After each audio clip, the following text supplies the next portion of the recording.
Now that was one of the very first videos I've ever watched of Casey's, and it really stuck out to me because it was the truth. And the story, the way it was put together in such a cool way that I wanted to keep on watching. So I then watched Bike Lanes, and then snowboarding in New York City, and that pretty much did it for me. I was hooked. And ever since then, I've been watching him since May of 2015 every single day. Today I want to talk about an idol of mine, somebody I look up to, and somebody I feel like I'm super close to, like best friend kind of close, even though I've never met or talked to the guy before. He motivates me every day, he teaches me something new every day, and when I talk to other people about him, I call him my mentor. I've been watching him since May of this year, and I've watched every single YouTube video he's made on all of his channels. This person is my favorite YouTuber and biggest idol in life, Casey Neistat. Now, I'm not even sure if you know who he is, but if you don't, you should definitely look him up because he's definitely worth watching. So out of the majority of his videos, I've taken all kinds of clips out of what my favorite things are and how he's inspired me as a person.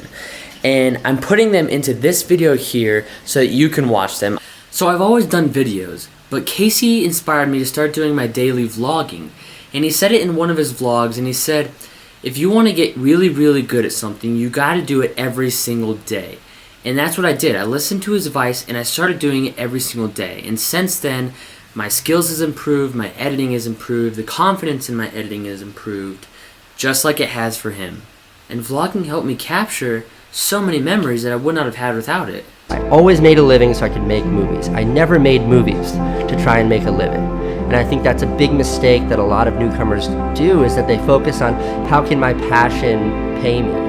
And I think that's a terrible place to start. If the reason why you're doing anything creative is to make a living, then you're doing it wrong. You get into it because it's a true passion. It's something you really believe in. Or don't get into it at all. Zoom way out. And what is vlogging? Vlogging is one person making a movie from their perspective every day. It is a capturing and sharing humanity in a way that this medium has never seen before. And the profundity that is that, the impact that is that, the social and cultural impacts of this new medium is entirely untold.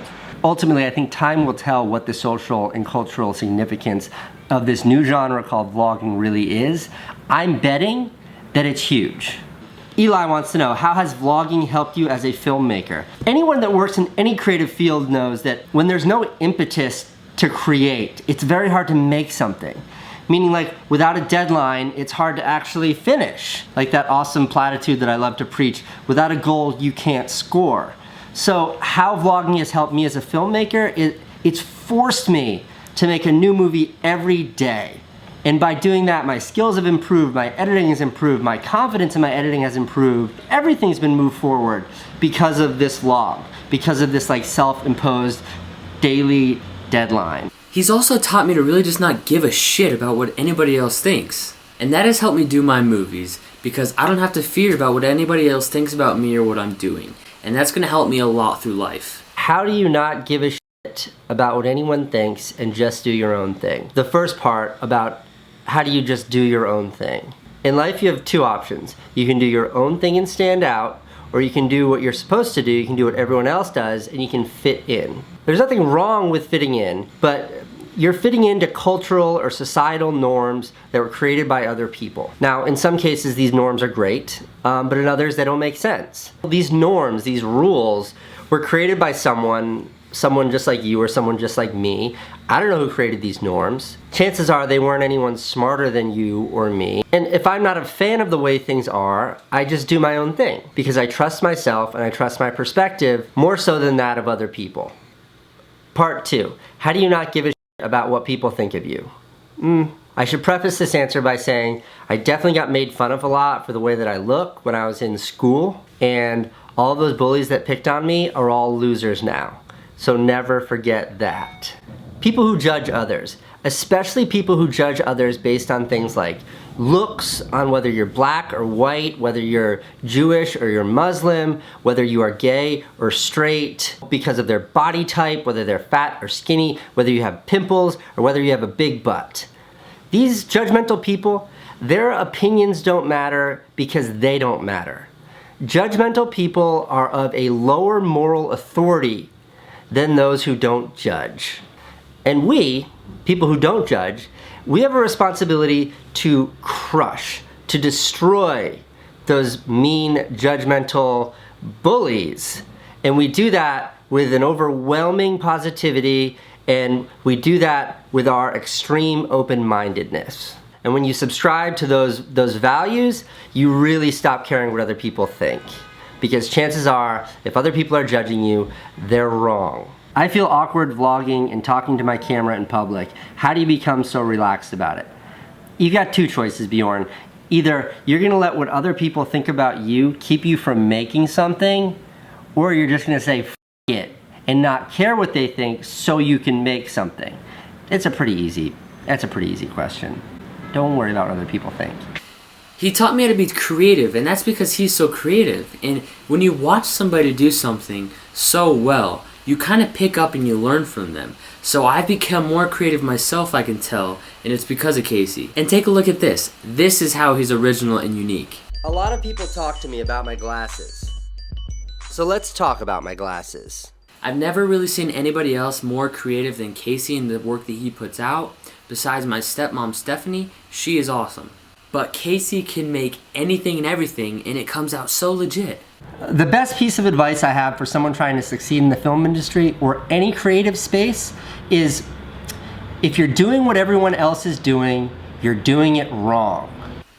Telling a good story is huge for Casey. It's the main thing. But that's also one of the hardest parts. It has to do with that creativity thing, and I'm not all there yet. I like to tell stories, and my favorite medium for telling stories is movies.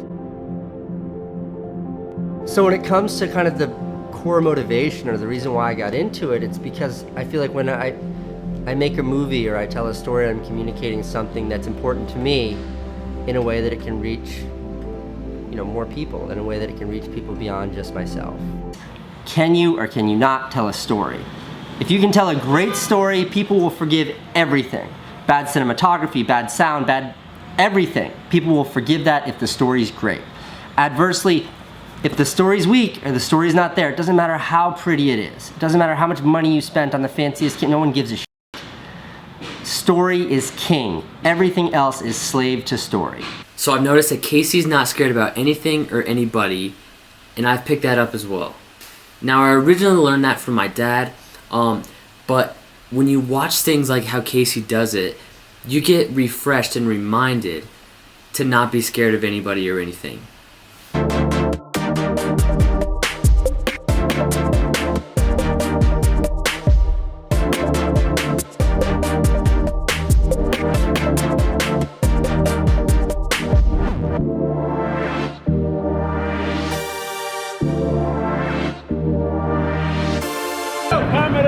Anyway, just go. Bro, you. And that, I don't want that in that shit. See, right now you are bothering me. I'm trying to film, and you're bothering me. No, if you do that, I'll profile your camera. If you do that to me, I'll profile your camera. Every time you can put me over the door. I'm just talking about cameras, what I get to film.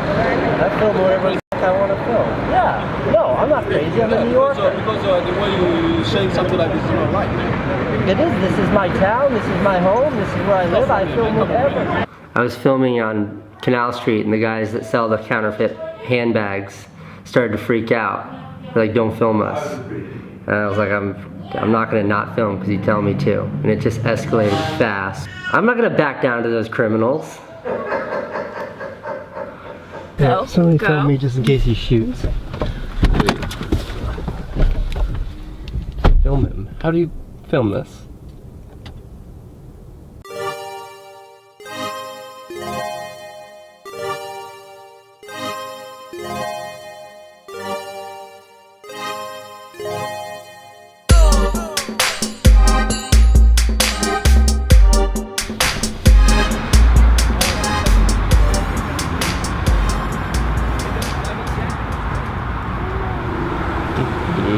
That's why you have have to marry a brute like Casey. Casey is an amazing businessman, and I love the way he marketed himself, Beam. I love that he found so many good investors, because the investors that have invested into Beam are really top-notch guys.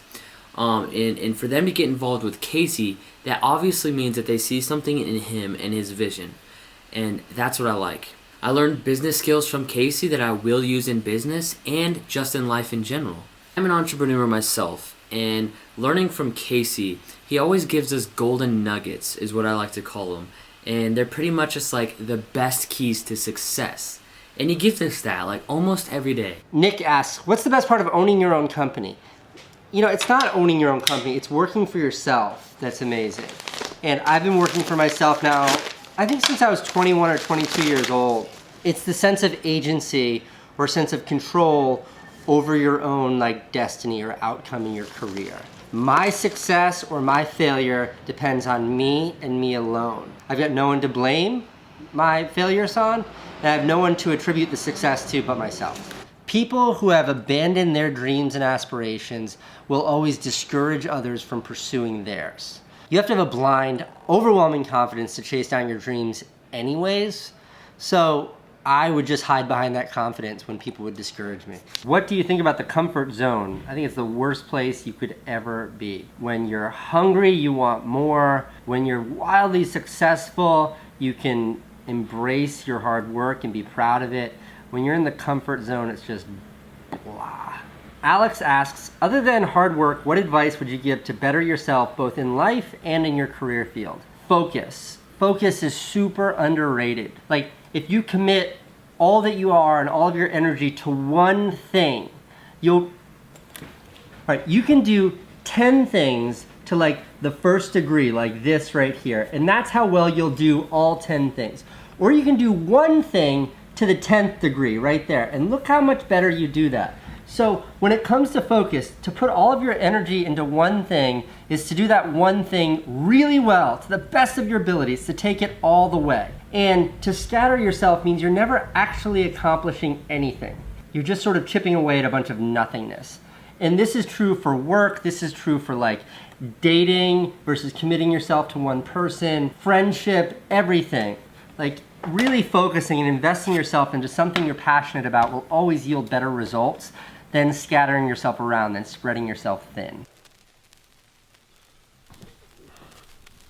Nap is over. Time to do the Q&A. And kids, let this be a lesson. The only way you can have a job where you can sleep at work whenever you want is if you own the company.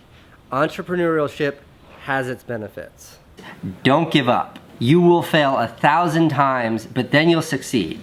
And most people like to give up after they fail because that's when it feels like that's when you're supposed to give up. Like I tried, I failed, time to quit.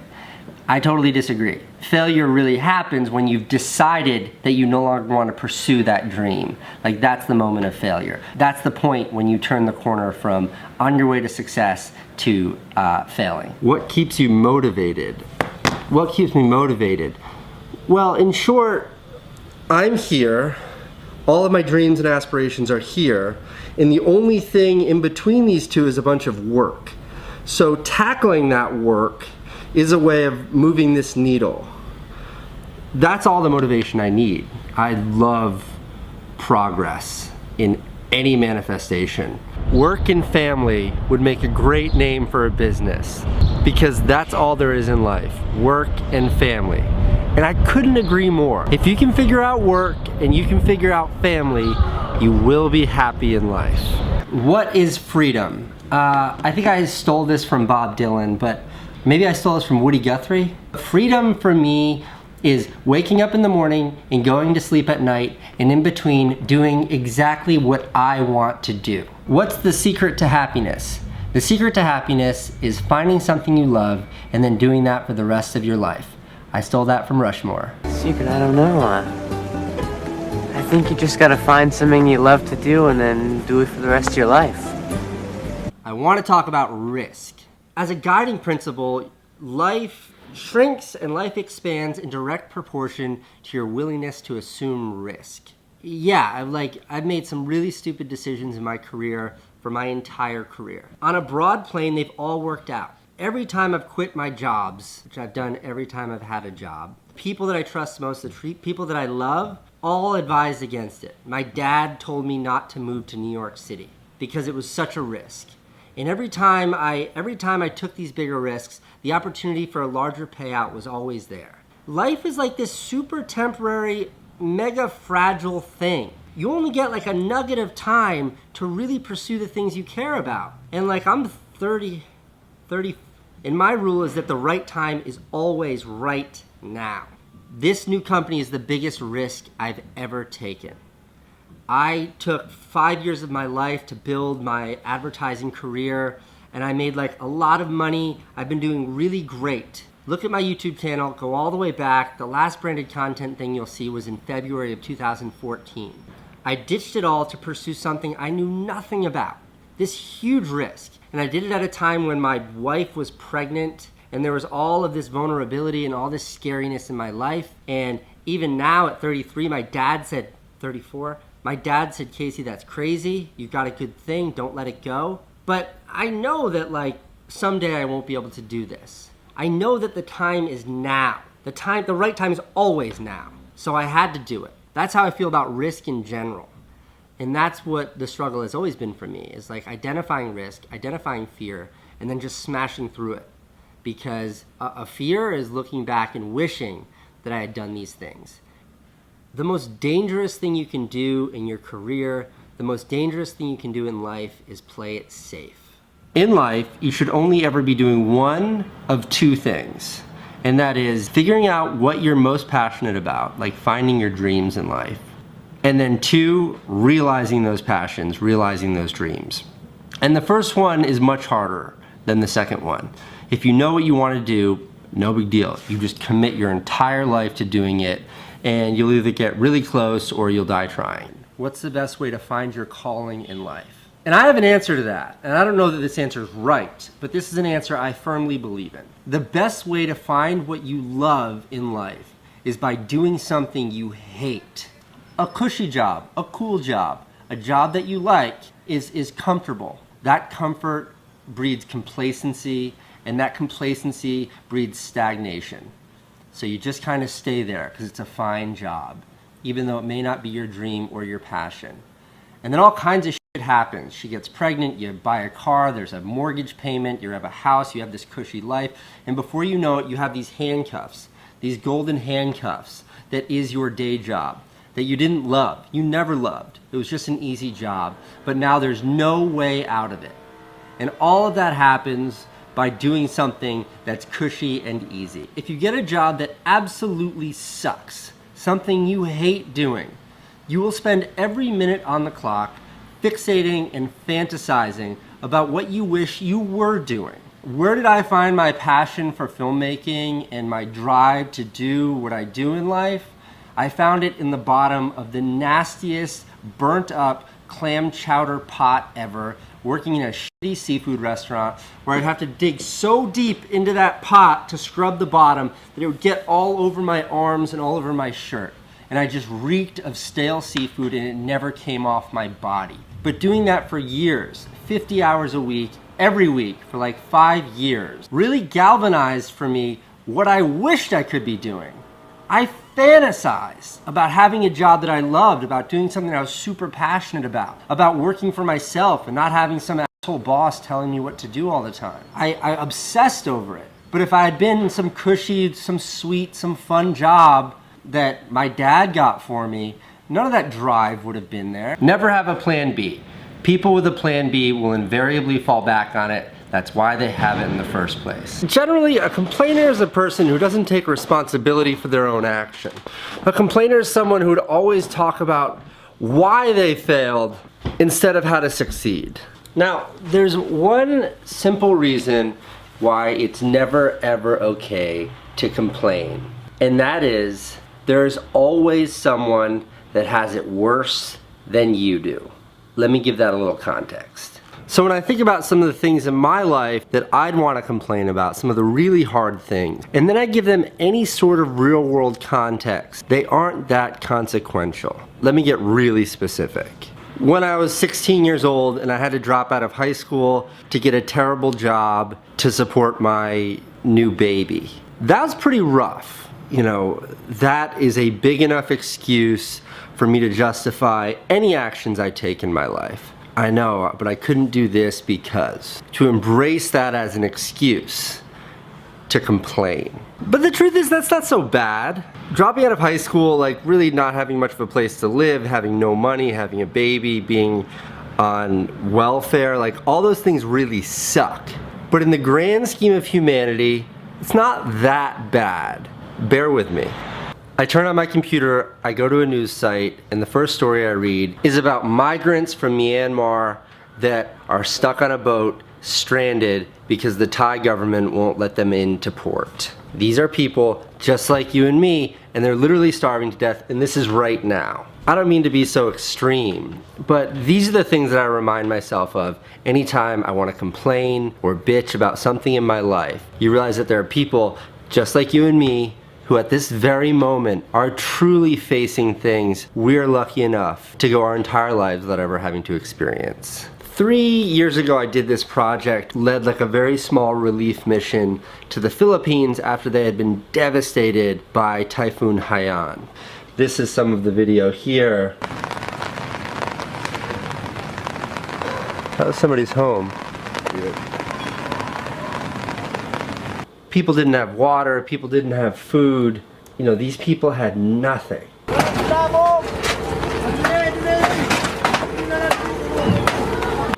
Their livelihoods, their life, their existence had totally been stripped away from them.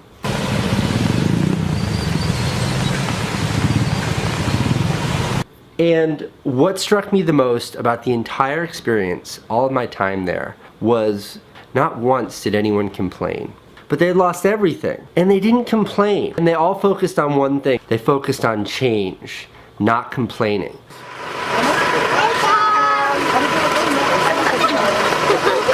And because of that, I do take it personally when people complain, because the truth is, most of the time, people who complain have nothing to complain about.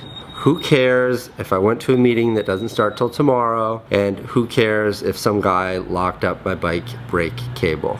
It really doesn't matter. Advice for students for the future is, I think an important consideration for all students or anyone that's in sort of an academic environment is to understand and appreciate the value of the education you're receiving, but to never hesitate to question it.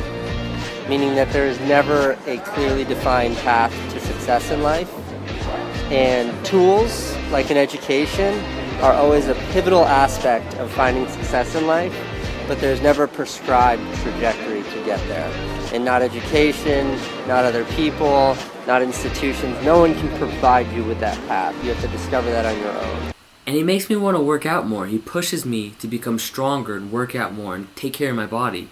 Because I want to look good or even better than him at his age. Now, if you don't know, Casey runs anywhere from 10 to 21 miles a day, and he does it almost every single day. And if he doesn't run, he goes to the gym. I genuinely believe this. I think you can supplement sleep with exercise. What I literally mean by that is, say you sleep 8 hours a night. If you took 2 of those hours and spent them exercising and only slept 6 hours, you would be less tired and in general feel better. It is just a theory though. A little over 16 miles, 16.2 at an 8:04 pace. And here's just a couple other inspiring or motivational things that he said or done, and I'm going to play those now. If I gave you just now $1 billion, what would you do with it? I'd see how quickly I could spend it. What would you spend it on? Well, I read somewhere once that if you live the most extravagant life you could ever live, like if you've got the cars and private jets and a house in every city, you really only need like $250 million to do that. So what would you do with the rest? I would immediately give $750 million of my $1 billion gift. Thank you, by the way. You're welcome. I would immediately give $750 million of it away. To whom? I work with a number of charities that are important to me, but So what I wanted to know is giving it to charity or Yeah, anything that helps people. And that sounds vague, but there's so many people that need help that I think that any opportunity to help, do it. Whether that's $1 billion from you or like, donating time, which is something I do as often as I can. The biggest question that I see is, how do you not let haters get to you? And the truth is, like, haters get to me. They bother me. No one's immune to that. Like, nobody likes to be put down. But there are a couple of things that I remember. First and foremost, haters are losers. Haters are unquestionably losers. They bring people down in hopes of elevating themselves, but that's not how the world works. If you're bringing someone else down, you're going right there with them. That is fact. Look, human beings, we come in all different shapes and sizes. We're all beautiful in our own way. Never pick on someone because of the way they look. You can't help the way you look. You've got to judge people by their substance, not by their superficiality. A great question that I really liked is, how have haters contributed to my success? I think every time somebody puts you down, it makes you want to push harder to go back up. I can remember dropping out of high school to get a job to support my baby and get us off of welfare. And like my friends' parents didn't want their friends to hang out with me anymore because I was like a bona fide loser and bad influence. So certainly, the harder I work and the more success I find in life, the easier it is for me to come to terms with that. This is one of my favorites. Chelsea Peretti tweeted this. Haters are gonna hate, creators are gonna create. Hating's really easy, creating is really hard. This is by the guy that wrote the book or the movie Fight Club. Happiness is the best revenge. Nothing drives people crazier than seeing someone have a good fucking life. And you know what? That's the truth. Jealousy and envy, that's behind most haters. They want what you have, they can't have it, so they hate on you. The more good you have, the more they hate on you, the more they push you down. Some thoughts in general. Give people the benefit of the doubt. Assume that they're being good. Assume that they're being positive. It makes you vulnerable, and every once in a while you will be proven wrong and you'll feel like a jerk because somebody who you thought was good turned out to be an asshole. But the truth is, the alternative is to be a negative, skeptical, cynical person. And there's enough cynicism in this world. I give everyone the benefit of the doubt. I always assume the best. And sometimes I'm wrong and that makes me feel like a jerk. But I deal with it because it's a very small price to pay. Ignore the haters. Ignore them because they don't matter. They're small, weak, feeble people who are unhappy. They're deeply unhappy. They're hurt. Deep down, they're hurt. And hurt people hurt people. When you're hurt, you spread the hurt. And that's what they're doing. The next time you're being bullied, the next time you're the recipient of a hater's negativity, know this. Their punishment is their life. Something my brother used to say. Know that while they might be picking on you with a smile on their face, writing that comment with a snarky look on their face, when they lay in bed at night, they're not happy. They don't feel good about themselves. They're weak, scared little people, terrified about what tomorrow might bring. if I told you you were going to die tomorrow, what would you say to the audience tonight as your last speech? Wait, no, you live every day as if it's your last, but you live your life as if you're to live forever. So it's tough. I don't know. I try not to think in those terms. I always think that, like, if you take a little step back and you ask yourself every morning, am I doing today exactly what I want to be doing? If you get into the habit of that you live a much happier life. And I do that every single day. So what would I be doing if I was dying tomorrow? I'd be doing exactly what I'm doing today. Somebody said something mean to me yesterday on Twitter. Here's the thing about being mean. It's a lot easier to be mean than it is to be nice. So mean people, on top of being jerks, they're also lazy and they're uninventive. Being nice takes work. That's why I really like people that are really nice. So yeah, guys, Casey has taught me a lot about life. He's helped me find a lot of my passion in life as well. He's a really inspiring guy and a motivating guy. I can put so much more into this video. It would be a lot longer, and I don't want to make it a lot longer than it already is. Because I know many of you who are watching this are Casey Neistat fans, and if you're not a fan of his, you're probably going to be. So you're going to find the rest of his content anyways. I don't want to have to spoil all of it. But if you watch this video to the end, thank you for watching. If you like it, like. Also subscribe to my channel for pranks, social experiments, vlogs, much more cool things. I'm also going to be doing a video like this about Roman Atwood, who's my second favorite YouTuber, and he's also an idol of mine. And I just do some really cool stuff. So subscribe if you would like to, and I'll see you guys another time. See ya. Have a great day.